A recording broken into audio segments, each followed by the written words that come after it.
जो ग्लोरी हर इंसान के लिए ये है कि आप मोक्ष को प्राप्त कर लें, आप साल्वेशन को प्राप्त कर लें, आप परमेश्वर को प्राप्त कर लें। हालेलुया। ये फाइनल ग्लोरी है नॉन बिलीवर्स के लिए, जो यीशु पे विश्वास नहीं करते, उनका फाइनल डेस्टिनेशन, उनकी फाइनल ग्लोरी मोक्ष है, मुक्ति है, कि किसी ना किसी तरह हमने मुक्ति को प्राप्त करना है, हमने स्वर्ग में एंट्री करनी है। हालेलुया। और हमने परमेश्वर को खुश करना है। तो द फाइनल ग्लोरी, जो final glory for non believers, जो जीसस पे बिलीव नहीं करते, उनका फाइनल डेस्टिनेशन, फाइनल ग्लोरी मोक्ष है, मुक्ति है। हालेलुया। और अब एक इंसान है, वो सीधा जीसस के पास आ गया। हालेलुया। वो कहीं नहीं इधर उधर नहीं घूमा, वो सीधा जीसस के पास आ चुका है। अभी उसके मन में आया है कि मैंने अपने क्रिएटर को ढूंढना है। उसके मन में ये आया कि मैं ढूंढूं कि मेरा सृजनहार कौन है, और वो सीधा यीशु के पास आ गया। और क्या होता है जब आप सीधे यीशु के पास आ जाते हैं? जब आप चर्च में आते हैं, आपको पहली बात बताई जाती है कि परमेश्वर आपसे नाराज नहीं है। हालेलुया। आपको बताया जाता है कि यीशु आपसे नाराज नहीं है। He is not an angry God. वो गुस्सा करने वाला परमेश्वर नहीं है। इससे पहले कि तू उसके पास आता, वो बाहों को खोलकर तेरी वेट कर रहा था। हालेलुया। कहा जाता है कि जो भी आपने पाप किए हैं, आप यीशु के पास आकर अपने पापों को माने और अपने पापों से तौबा करें। प्रभु को कहें, प्रभु जो भी मुझसे पहले पाप हो चुके हैं, मैं उनके लिए माफी को मांगता हूं, और प्रभु मैं तौबा करता हूं, आज के बाद मैं पाप नहीं करूंगा। दूसरी बात, आप यीशु को अपना उद्धार करता, लॉर्ड एंड सेवियर ग्रहण करते हैं। और तीसरी बात, आप बपतिस्मा लेते हैं। हालेलुया। और ये सब कुछ एक दिन में हो सकता है। It's not difficult. हालेलुया। अगर आपने पाप किए हैं बपतिस्मा लेने के बाद, तो लिखा है कि जलते जलते मगर एंटर हो जाएंगे। आग में से जाना पड़ेगा, पर एंटर आप डेफिनेटली स्वर्ग हो जाओगे। हालेलुया। अगर मेजर पाप, और ये नहीं आज जाकर पाप करने स्टार्ट कर दो। पास्टर जी ने तो आज खुली छुट्टी दे दी है। हालेलुया। जो गलती से कोई हो गया छोटा मोटा, वो कहता जलते जलते एंटर हो जाओगे। सो मेक श्योर माइंड से ये निकाल दो, आप एंटर हो जाओगे स्वर्ग। जॉन चैप्टर 14 वर्स 12, यूहन्ना की इंजील उसका 14 अध्याय उसकी 12 आयत। जॉन चैप्टर 14 वर्स 12 लिखा, मैं तुमसे सच कहता हूं, ये यीशु बोल रहे हैं, और आपको श्योरिटी हो जाए, यीशु का एक एक शब्द सच्चा है, उसमें कुछ भी झूठ नहीं पाया जाता। बस स्टिल कि आपको यकीन हो जाए, स्टिल प्रभु ने एक वर्ड ऐड किया, कहता मैं तुमसे सच सच कहता हूं, ताकि कोई शक आपके माइंड में ना रह जाए। यीशु ने कहा, मैं तुमसे सच कहता हूं कि जो मुझ पर विश्वास रखता है, ये काम जो मैं करता हूं वह भी करेगा, वह इनसे भी बड़े काम करेगा, क्योंकि मैं पिता के पास जाता हूं। हालेलुया। यीशु ने कहा, मैं तुमसे सच सच कहता हूं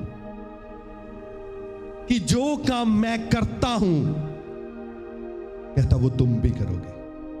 हालेलुया। क्या ये ब्यूटीफुल स्टेटमेंट नहीं है?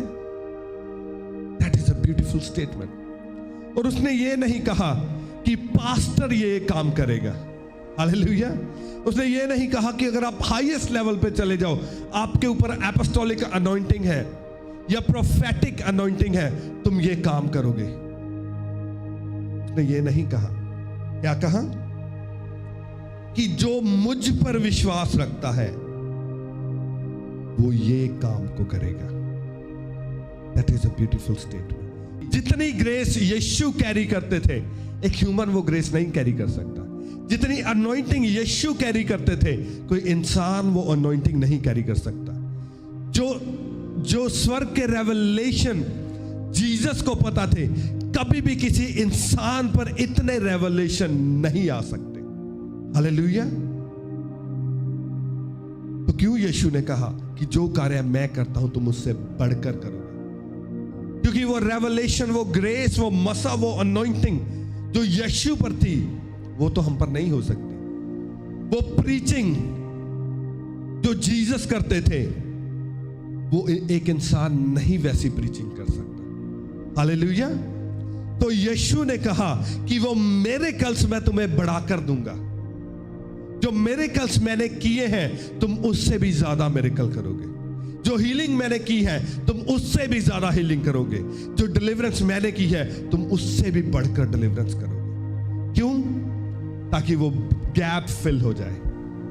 हालेलुया। ताकि वो प्रीचिंग का, वो टीचिंग का गैप फिल हो जाए। जो मैं करता था उसका गैप तुम मिरेकल्स के साथ पूरा कर लो। Hallelujah. That is such a beautiful statement. यीशु ने कहा जो कार्य मैं करता हूं वो तुम करोगे, वरन उससे बढ़कर करोगे। यीशु की लाइफ कैसी थी? ग्लोरी से भरी हुई, मसे से भरी हुई और अनॉइंटिंग से भरी हुई। और यीशु ने कहा, कहता जो कार्य मैं करता हूं वो तुम करोगे। That is another glory.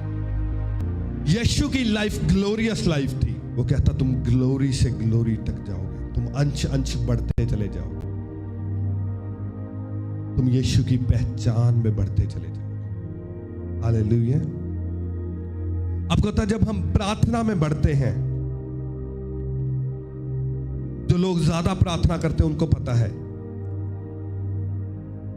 उनको विजन्स दिखने स्टार्ट हो जाते हैं। हालेलुया। ऐसे ही होता है ना, स्वर्ग का दर्शन दिखना स्टार्ट हो गया। वो ग्लोरी उनकी लाइफ में बढ़ गई।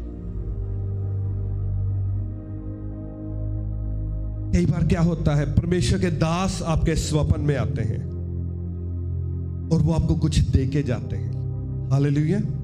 कई बार वो आपके लिए प्रार्थना करके जाते हैं और जब वो प्रार्थना आपके लिए करते हैं आपकी ग्लोरी बढ़ती है। कई बार क्या होता है, जब आप प्रार्थना में बैठे होते हैं, परमेश्वर आपके ऊपर एक रेवलेशन उंडेल देते हैं। परमेश्वर का वचन आपके ऊपर डाल दिया जाता है। वो आपकी ग्लोरी को बढ़ाने के लिए। आप परमेश्वर की ग्लोरी में बढ़ते हैं, आप परमेश्वर की पहचान में बढ़ते हैं, आप उसके वचन में बढ़ते हैं और धीरे धीरे आप प्रार्थना में, फास्टिंग में बढ़ना स्टार्ट हो जाते हैं। और जैसे ही आप प्रार्थना, वचन और फास्टिंग में बढ़ते हैं, आप उसकी पहचान में बढ़ना स्टार्ट हो जाते हैं और धीरे धीरे धीरे आप परमेश्वर को और जानना स्टार्ट करते हैं। हालेलुया। आप उसको और जानना स्टार्ट कर देते हैं। आई डोंट नो, मुझे नहीं पता आपके साथ हुआ या नहीं। कई बार जब मैं प्रार्थना में बैठता होता है, वो आनंद, कई बार आप टर्म सुनते हो, परम आनंद। सुनिए, परम आनंद। वो कहते परम आनंद कब होता है? जब आपकी आत्मा परम आत्मा के साथ जुड़ जाती है। हालेलुया। और वो कहते पता नहीं कितनी भक्ति करनी पड़ती है परम आनंद को प्राप्त करने के लिए। और जब आप यीशु के पास आते हो तब ऐसा नहीं होता। आप उसकी प्रेजेंस में बैठते हो तो आपको वो परम आनंद आना स्टार्ट हो जाता है। और जब आप उस हजूरी से बाहर निकलते हो तब आपको याद आता है, नो नो नो नो, वहां परम आनंद है, वहां परमेश्वर की ग्लोरी है, जहां परमेश्वर की प्रेजेंस है। हालेलुया। अगर आप पूरी पवित्रताई में चल रहे हो, आपने अपने आप को पूरा सरेंडर किया हुआ है परमेश्वर के आगे, और आप किसी मेजर पाप में नहीं हो, और आप प्रार्थना में भी पूरे हो, आप फास्टिंग में भी पूरे हो, और जब आप प्रार्थना में जाते हो आपको परमेश्वर की हजूरी फील नहीं होती, तो इट मीन्स ये आपके लिए कंग्रेचुलेशंस वाली बात है। हालेलुया। अगर आपकी प्रार्थना पूरी है, पूरी मतलब 2.5 घंटे से ऊपर है आपकी प्रार्थना, फास्टिंग आप कम से कम वीक में 2 फास्ट कर रहे हो, तो देन इज कंग्रेचुलेशन। और आप दुखों में से जा रहे हो, परेशानियों में से जा रहे हो, कुछ भी लाइफ में सही नहीं चल रहा, आप प्रार्थना में बैठते हो, प्रभु चुप है, आपको कोई आंसर नहीं मिल रहा, इट मीन्स आपकी ब्रेक थ्रू बहुत नजदीक है। हालेलुया। इट मीन्स आपके लाइफ में बड़ी कॉलिंग है। और आप कह रहे हो कि परमेश्वर कितने हैं तुम? मैंने तो गड्ढे डाल दिए हैं, फ्लोर में मेरे गड्ढे डल चुके हैं, और परमेश्वर का कोई आंसर नहीं आ रहा। आपको याद है जब मूसा 40 साल जंगल में रहा, परमेश्वर नहीं बोले। हालेलुया। मगर जब बोले 40 साल के बाद में, ऐसा बोले कि किसी और का मुकाबला मूसा के साथ नहीं था। हालेलुया। अगर आप प्रार्थना में पूरे हो, पवित्रताई में पूरे हो, फास्टिंग में पूरे हो, देयर इज अनदर थिंग, आप प्रार्थना कर ही नहीं पा रहे। वो कहता मोक्ष तो तुझे मिल गया, मुक्ति तुझे मिल गई, पर अब तू ग्लोरी में बढ़ेगा। वो कहता we go from glory to glory.